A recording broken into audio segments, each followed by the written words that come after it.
sorry, Paul. This is all wrong. What? You'll have to do it over again. It's not worthy of you. Throw it all out, except for that part of naming the gravedigger after me. You can leave that in. I really value your criticism, but maybe we're being a little hasty here. Paul, what you've written just isn't fair. Not fair. That's right. When I was growing up in Bakersfield, my favorite thing in all the world was to go to the movies on Saturday afternoons for the chapter plays. Cliff-hangars. I know that, Mr. Man. They also call them serials. I'm not stupid, you know. Anyway, my favorite was Rocket Man. And once it was a no-brakes chapter.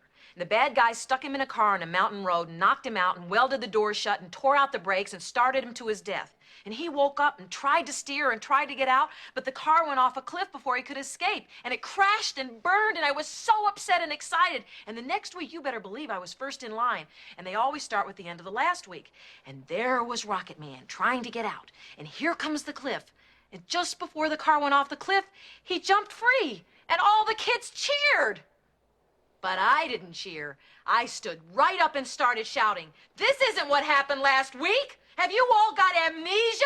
They just cheated us! This isn't fair! He didn't get out of the cock-a-doodie car!"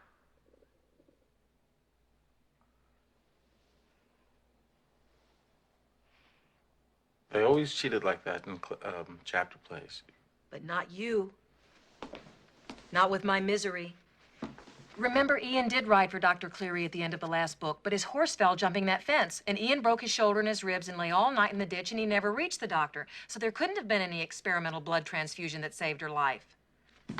Misery was buried in the ground at the end, Paul, so you'll have to start there.